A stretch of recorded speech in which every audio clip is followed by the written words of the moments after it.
Titânia Telecom mudou de nome, mas continua bem pertinho de você. Agora, pode chamar a gente de amigo. Acesse sejaamigo.com.br e conheça os planos. Amigo, viva conexões reais. Olá, meus amigos, sejam muito bem-vindos a mais uma entrevista aqui no Repórter NT. Hoje nós vamos falar sobre saúde feminina. Nós vamos conversar sobre as doenças ginecológicas. Nós tivemos agora, em setembro, o Setembro Verde Escuro, que trata dos tumores nessa região. Para nos ajudar nesse tema, já está aqui nos nossos estúdios a oncologista Carla Nakata. Seja muito bem-vinda, doutora Carla. Muito obrigada pelo convite, é sempre um prazer imenso estar falando um pouquinho sobre o câncer, que é uma doença tão temida e tão cheia de estigmas, né, preconceitos e tudo mais. Espero trazer informações que sejam válidas a todos, né? E eu não tenho dúvida alguma acerca disso, doutora Carla, até pela sua forma tranquila de falar de uma doença que sim, nos assusta muito, que sim, nos traz um pavor, né? Ainda nos traz um pavor. Por isso a gente faz questão de, sempre que possível, a gente tratar desse tema aqui, até para desmistificar algumas coisas, trazer luz sobre outras questões que de repente não ficam aí tão claras, né, na mente das pessoas. Eu já quero perguntar quais são os principais tumores, os principais tipos de câncer que acometem a região ginecológica feminina. Então, a gente tem que ter ideia e pensar quais são os órgãos que estão envolvidos na reprodução, né? Para a gente gerar um filho, a mulher gerar um filho, o que ela precisa? Ela precisa de um útero, ela precisa do ovário e ela precisa, não para gerar, mas depois na suplementação, na alimentação das mamas. Então, teoricamente, nesse grupo de tumores ginecológicos, entra toda a parte genital feminina, como, por exemplo, vagina, a vulva ali do lado de fora, e os órgãos mais internos. Trompas também entram. Trompas também, né? Então, o útero como um todo, desde o colo do útero, o corpo dele, as trompas e os ovários, que fazem toda a parte nossa da regulação hormonal e da reprodução. E doutora Carla, como que, por exemplo, o câncer ali na vulva, né, que a gente às vezes não ouve falar muito, o que o provoca? Então, a incidência desse tipo de câncer é grande? Os tumores ali na pele, na vagina, né, nos grandes lábios, ali para a parte externa, ela é muito infrequente. O mais frequente mesmo das mulheres desse aparelho genital é o colo de útero. Por quê? Mas ele também acomete ali fora. Ali fora é mais fácil de você ver. Se sair uma verruguinha que não cicatriza, um nódulozinho, opa, você tá vendo a hora que você vai fazer. Vendo no sentido assim, a hora que você vai fazer a higiene, você passou a mão, você sentiu que tem algum caroço diferente. Ou às vezes vai sangrar, então é muito fácil diagnosticar uma lesão que ainda não virou um câncer, nessa região externa. Agora, a parte do colo do útero, que é o terceiro mais incidente nas mulheres, de todos os cânceres que acometem a mulher, o colo de útero é o mais incidente. E a gente tem que lembrar que o principal fator de risco é um vírus. Assim como a gente teve o vírus do Covid, do coronavírus, a gente tem um vírus chamado HPV. Na realidade, ele é um grupo de vírus. A gente tem milhares de subtipos, mas a gente tem dois principais. Que quando a gente tem esse contato com esse vírus, ele fica guardadinho, essa informação de que você teve a infecção, esse vírus ele se acopla lá no DNA da célula nossa e num futuro ele pode vir a transformar num câncer. Por isso que ele é o mais incidente. Agora, uma coisa que a gente tem que falar, e eu acho que para o oncologista, eu falei assim, eu vou perder meu emprego desse jeito, é as vacinas contra o HPV. Então, a gente já tem há vários anos já disponibilizado pelo SUS. Elas previnem de fato, de verdade, esse tipo de câncer. Por exemplo, em países onde a vacinação, eles conseguiram vacinar mais de 90% das pacientes até 15 anos, das meninas e meninos até 15 anos, a gente tem notado uma diminuição na incidência do câncer, não só de colo de útero, mas de todos os cânceres envolvidos ou relacionados ao vírus do HPV. Um deles é o da vagina, o do colo do útero, e a gente tem que lembrar de câncer de cabeça e pescoço também, que está relacionado. E doutora Carla, no caso das vacinas de HPV, a gente sabe que elas estão disponíveis no SUS para meninos e meninas até que faixa etária de idade? O ideal é que essa vacinação seja feita entre 9 e 14 anos, tanto para os meninos como para as meninas, porque as meninas são as que mais têm a incidência de câncer de colo de útero. Nos meninos, está envolvido e relacionado com câncer de pênis, só que não é tão frequente, eles já na maioria das vezes resolve, tem a infecção, resolve e não aparece mais nada. porém eles são transmissores. Então isso antigamente era só as meninas, depois o Ministério da Saúde abriu e vacina-se meninos e meninas. E o ideal é que essa vacinação ocorra antes da relação sexual. Então, por isso que é importante essa vacinação tão inicial, no início, na pré-adolescência ali. E é uma vacina que está disponível pelo SUS. A gente está reforçando isso porque está disponível. Para as pessoas que já passaram dessa idade, que já estão ali na fase adulta, existe vacina também? Existe. Com eficácia? Assim, a eficácia ela diminui conforme essa pessoa já teve infecção pelo vírus do HPV. Então, a gente sabe que o ideal é que a gente crie essa imunidade antes de ter o contato com o vírus. Provavelmente uma mulher que já teve mais de 2, 3 relações sexuais, provavelmente ela pode ter entrado já em contato com esse vírus do HPV. Às vezes não precisa nem ser só a relação sexual em si, mas o beijo, algo muito simples, né?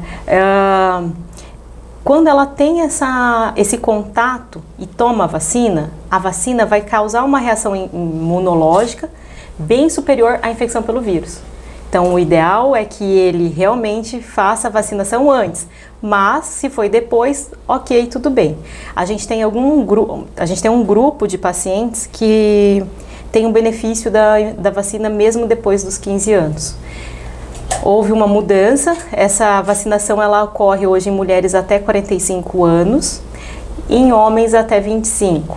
Desde que eles tenham uma doença imunossuprimida. E o que é isso, né? Por exemplo, o HIV, pacientes com HIV, eles têm essa indicação de tomarem essa vacina, mesmo tendo passado a faixa etária. Pacientes oncológicos e aí algumas outras doenças que usem medicamentos que diminuam a imunidade, como por exemplo transplantado. Quem recebe algum transplante, algum órgão também teria essa indicação. Então mulheres a gente estenderia até 45 anos, mas a gente sabe que essa eficácia vai ser um pouco menor. Existe ainda um preconceito com relação à vacina para adolescentes, principalmente no caso dos meninos? A senhora nota isso? O que a gente viu, né, até o Ministério da Saúde soltou uma nota em fevereiro desse ano, de 2023, eles viram que a primeira dose era feita em torno de 70% dos casos, tanto de meninas como meninas. Porém, a segunda dose, que até 15 anos, teria que tomar só 2 doses. Uma agora e a próxima daqui 6 meses. Eles viram que esses adolescentes não voltavam daqui 6 meses para fazer essa vacinação. E o porquê não tem uma ideia ainda, mas tem uma baixa aderência. Então a gente precisa conscientizar a população, pais, mães e os próprios adolescentes, a importância que tem dessa vacina.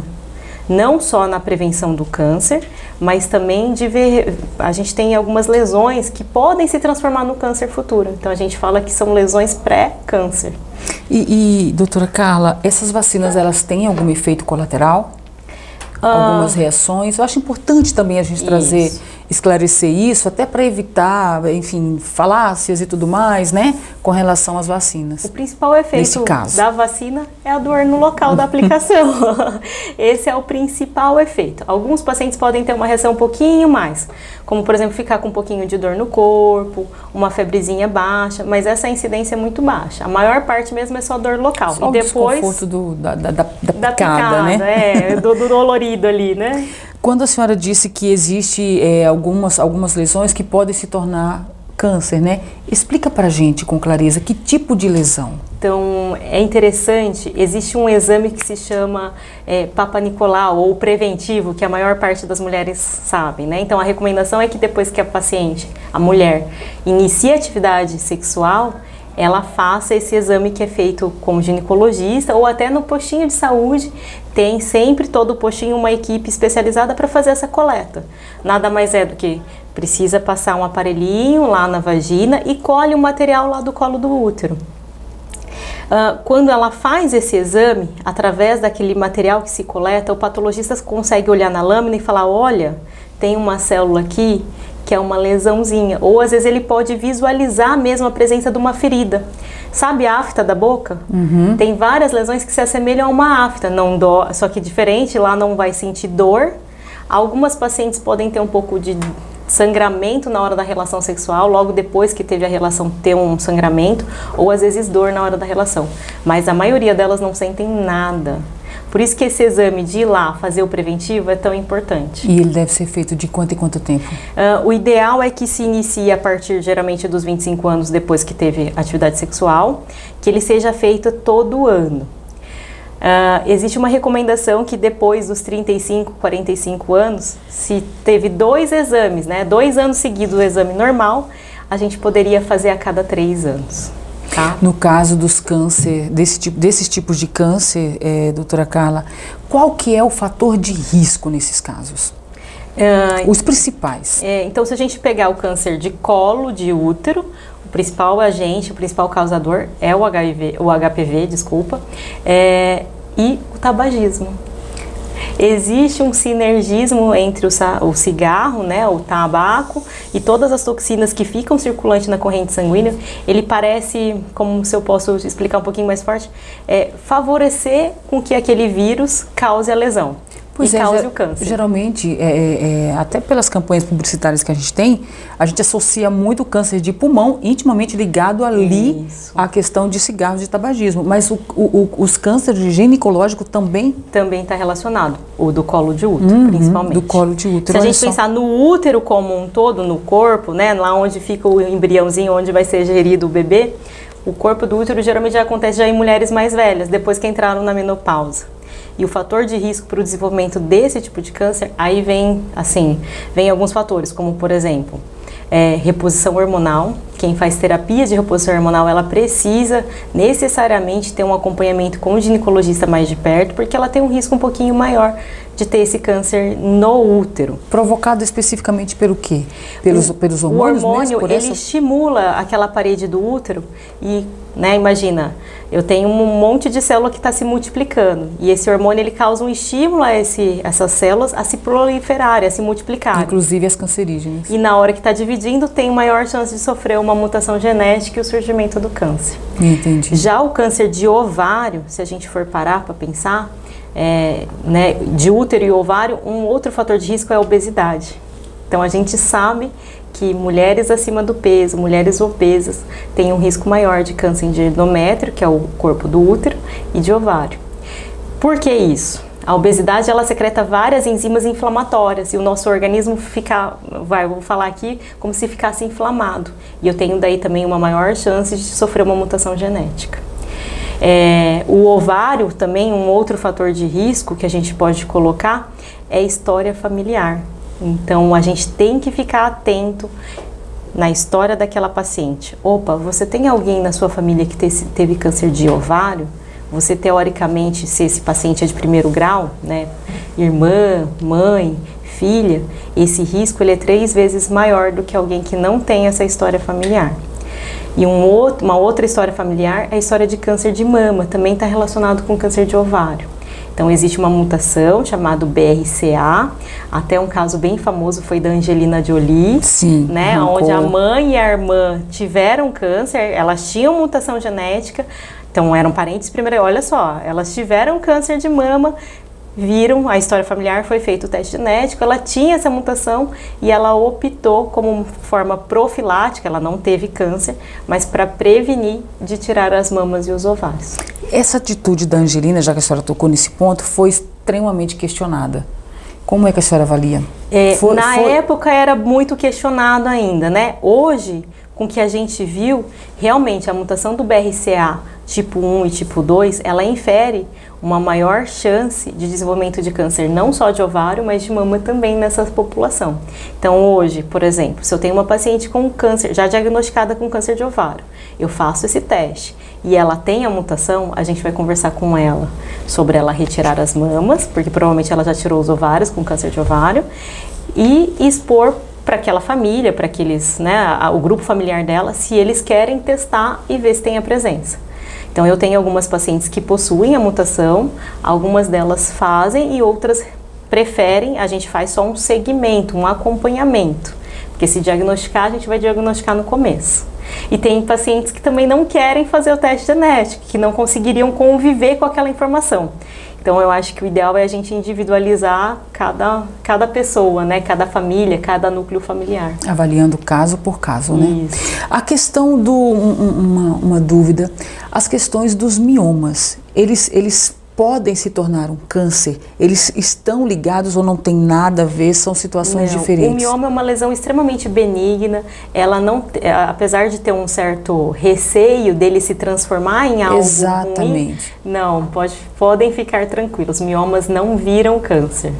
Em hipótese alguma, independente de tamanho, de tempo? De tempo, de localização. Geralmente quem tem mioma, geralmente são mulheres em idade reprodutível, né, que ainda está menstruando, e quando elas entram na menopausa, por conta da diminuição do hormônio, esses miomas, eles regridem de tamanho e nem tem nenhum problema relacionado. Que bom, ficamos felizes em saber disso. Com relação aos tratamentos dos cânceres ginecológicos, o que a gente pode trazer de avanços e quais são os principais? Então, na oncologia, eu não consigo trabalhar sozinha, né? Eu sou oncologista clínica, então eu sozinha não consigo tratar ninguém, porque eu não opero ninguém. Então, a gente tem várias ferramentas de trabalho. Uma delas é a cirurgia. É ela que vai ser capaz de retirar o tumor ali e conferir o tratamento dessa paciente na maioria das vezes. Só que existem alguns casos que só a cirurgia não basta. Eu preciso completar com algum tratamento a mais para diminuir a chance desse tumor voltar. E aí eu posso ter a quimioterapia e a radioterapia. Existem situações onde a cirurgia não é possível, porque a localização ali eu teria que tirar toda a pelve da mulher.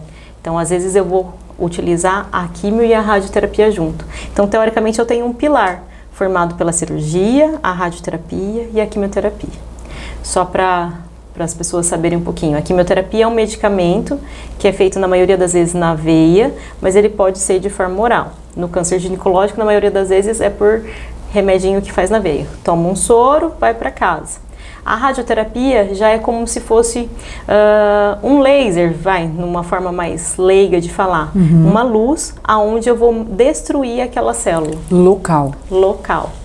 Né? Então eu posso ter essas 3 terapias, em algumas eu vou usar só uma, às vezes 2, às vezes as 3. As 3 juntas. No caso da quimio e da rádio, qual a diferença entre elas e qual o grau de agressividade e de efeitos colaterais para o corpo, doutora Carla? A radioterapia eu tenho que pensar igual a luz solar.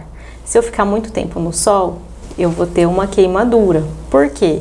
A luz solar vai destruir aquela célula da camada da pele. Então, a radioterapia vem nesse mesmo sentido. É lógico que não vai ficar ardendo, queimando igual a do sol. Mas o tipo de tratamento é bem local e aquelas ondas que eles usam com a radiação, ele tem um efeito de ir lá e destruir aquela célula.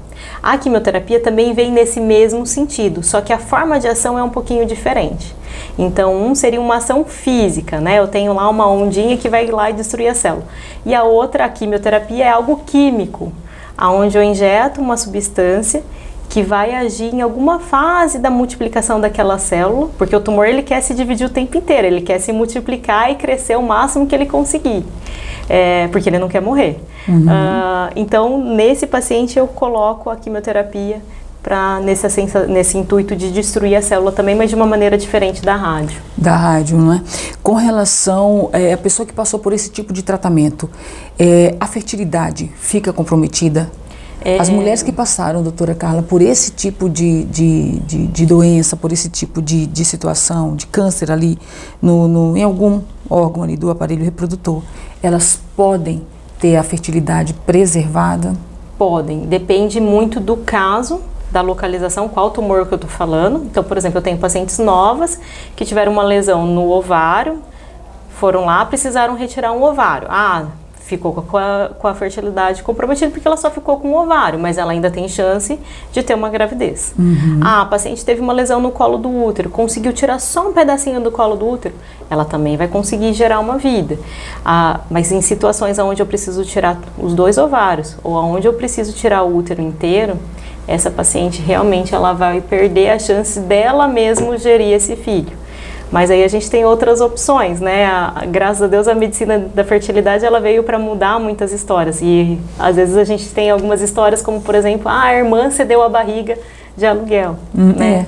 Então às vezes a gente acaba conversando antes de começar o tratamento, quando é possível, de fazer coleta de óvulos, para ter esse material genético guardado e às vezes pedir uma barriga de aluguel ou algum outro tipo de forma de ter um filho, né? Essa coleta de óvulos, ela tem uma idade mínima ou uma idade máxima? Não, assim, teoricamente a melhor faixa etária seria ali entre 25 e 32 anos. A gente sabe que depois dos 35 anos a chance, né, a quantidade de óvulos que a gente vai tendo ali para coletar, ela vai diminuindo. Então, acima dos 40 já pode, né? A gente tem, por exemplo, a Ivete Sangalo. Teve filho, né, bem mais velha. Tivemos a Cláudia Raia, teve filho depois dos 50. E tá lá, plena, maravilhosa. Maravilhosa. Mas é difícil, assim, é difícil porque o médico ginecologista, ele teria que avaliar qual é a qualidade, como que tá a reserva ovariana. Porque a mulher, ela nasce com uma quantidade de óvulos. E ao longo da vida a gente vai perdendo, né, esses óvulos. Acho que a Viviane Araújo também, né, que também já passou ali dos 40 e também foi mãe recente, também está ali maravilhosa. Que bom que nós tivemos esses avanços. Doutora Carla, existe alguma forma de se prevenir o câncer? Existe algum medicamento, alguma atitude? As pessoas falam muito dos hábitos saudáveis, né? Que quanto mais uma vida saudável, melhor fica, melhor a prevenção desse tipo de câncer. Mas a medicina hoje avançou também nesse quesito de prevenção? O que nós temos de novidade? A gente não tem nenhum medicamento para usar para prevenir. Mas nós temos, por exemplo, a vacina contra o HPV. Nós temos também a vacina contra a hepatite B, que a gente pode lembrar e pensar que a hepatite B, ela é uma causadora de câncer de fígado. Então, temos 2 vacinas que previnem vários cânceres. Temos outras vacinas também, mas existem estudos em relação a vacinas para o desenvolvimento e para a aplicação para diminuir essa chance da gente ter câncer ao longo da vida. Tem algumas que estão em estudo, mas, por exemplo, o HPV e a hepatite B está aí há muito tempo. A outra coisa que todo oncologista fala: faça atividade física e controle seu peso. E é tão difícil a gente ter uma frequência, né? Eu vejo com os meus pacientes, é tão difícil eles começarem ou eles continuarem fazendo aquilo lá. Mas a obesidade é o principal fator de risco, tanto para doenças cardiovasculares, que é a principal causa de morte no nosso país, e câncer, que é a segunda causa de morte. Então, teoricamente, a atividade física e controle de peso. A obesidade é o principal fator de risco. É o principal fator de risco. O cigarro, né? Se a gente for colocar assim os 3, e quem fuma, vamos parar. Não tem como continuar. Nós falamos agora há pouco das pessoas que estão fazendo quimioterapia, os tratamentos, né? Quimioterapia, radioterapia. Quais os impactos que esses tratamentos, principalmente no que se refere ao câncer de aparelhos reprodutor, que impacto isso traz na vida, principalmente da mulher, doutora Carla? Então, dependendo do que eu vou usar de tratamento, de arsenal terapêutico, eu tenho efeitos colaterais. Então, por exemplo, se eu vou fazer quimioterapia, tem paciente que vai perder o cabelo. Então, a gente tem a parte estética, não é só estética, é emocional, de você ver que você está perdendo o seu cabelo, que você precisa tratar. Tem a parte da função sexual. Exatamente, eu ia perguntar justamente se... Da vida sexual, né? Então, Exato. A gente vê, às vezes, casais se separando, porque às vezes não compreende que daquele momento não dá, ou que houve alguma mudança. Então, a parte da vida sexual feminina... O que muda nesse aspecto? Então, assim... Que pode acontecer? A cirurgia, nem tanto, não vai mudar tanto. Porém, quando eu faço radioterapia local ali, no colo do útero, eu tenho que pensar na vagina como ela sendo um órgão elástico. Então, ela tem uma flexibilidade. Quando eu faço a radioterapia, por mais que eu foque num local que não pega tanto a vagina, eu pego dose de radioterapia ali. E ela causa uma fibrose, um endurecimento dessa vagina. Então, essas pacientes que estão em radioterapia, o ideal é que ela seja acompanhada também por um ginecologista, ou que o seu médico fale: olha, talvez nós vamos precisar usar prótese, porque senão a vagina vai fechar e depois não consegue ter relação sexual. Ou senão vai ter com muita dor, porque imagina, tá cicatrizado, fechado, apertado. Então isso também gera assim incômodo. E aí muitas vezes nem vão querer mais ter relação sexual. Mas isso é durante o período de tratamento ou é uma condição contínuo? Se ela não, dependendo da paciente e do caso, se ela não faz uso de prótese durante o tratamento da aplicação da radioterapia, depois de 1 mês, 2 meses, causa uma fibrose tão grande que às vezes não consegue mais ter relação sexual. Nossa. Então é extremamente importante que nós, oncologistas, né, e os radio-oncologistas que fazem essa parte, que a gente oriente essas pacientes. Olha, se não tem nenhum parceiro sexual, mas se você ainda quer ter vida sexual ativa, vamos comprar uma prótese peniana mesmo, igual tem sex shop, vamos colocar todos os dias, e aí existe uma orientação feita para que aquela vagina ela não se atrofie e ela não perca a vida sexual dela. Olha só, que interessante. Em relação à quimioterapia, né, então um pouco a gente também tem alteração da pele e da libido em si, né, a parte hormonal. Então, se eu tenho uma diminuição de hormônios, a vontade de ter relação sexual às vezes vai estar diminuída. E uma outra coisa é que naquele momento do tratamento, às vezes eu tenho outros efeitos colaterais que a cabeça vai estar em outro lugar, né? Então tem toda uma questão emocional envolvida também. Essa queda da libido, ela está intimamente ligada à questão da baixa autoestima, né? Que geralmente a mulher... Da baixa autoestima é apenas e isso? hormonal também, né? Isso que eu ia perguntar, se de repente a medicação interfere também nesse funcionamento. Sim, porque a quimioterapia às vezes vai levar essa paciente à menopausa. E aí, se ela entra na menopausa, a gente já sabe que tem uma diminuição hormonal na menopausa, né? Para todas as mulheres que já passaram, vão entender um pouquinho mais. Muda. Então, a lubrificação muda, a vontade muda, o corpo muda como um todo. Então, entram vários quesitos. A mulher não é só hormônio, né? Ela tem, lógico, ela tem a parte emocional envolvida também. Mas, às vezes, no tratamento, eu tenho várias coisas que estão interferindo nessa vida sexual. Gente, maravilhoso. Como eu disse, nós estamos aqui já finalizando a questão de setembro, que não é só o Setembro Amarelo, mas também faz alusão com a cor verde escura, que inclusive a senhora está vestida aqui, justamente para trazer consciência com relação a esses tipos de câncer. Nós estamos chegando também, doutora Carla, já ao final aqui da nossa entrevista. Eu gostaria que a senhora conversasse com as pessoas que estão aqui nos acompanhando, justamente para que elas, enfim, saibam lidar um pouco melhor diante de um diagnóstico como esse, e, claro, se prevenir para evitar esse tipo de doença. Às vezes eu escuto pessoas mais idosas falando assim, quem procura acha. Mas eu acho que a gente tem que pensar, eu não estou procurando, eu estou me prevenindo. E se eu achar, que eu descubra no começo. Porque no começo, a chance de cura é muito maior. E os efeitos colaterais também são menores. Então, por que não, se eu for para eu ter câncer ao longo da vida, que eu descubra no começo? Se eu não reconhecer o meu corpo, se eu não me cuidar, quem que vai cuidar da gente? Né? Assim, então eu acho que, eu sempre falo nas entrevistas, quando tem oportunidade, se conheça, olhe você no espelho todo dia, como é que você tá, sinta-se bem, faça coisas que te deixem feliz.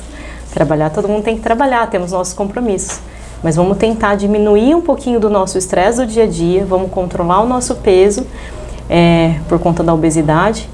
E outra, exame de rotina, mamografia e ultrassom de mamas dependendo da idade, preventivo do Papa Nicolau, pacientes adolescentes, vacine-se.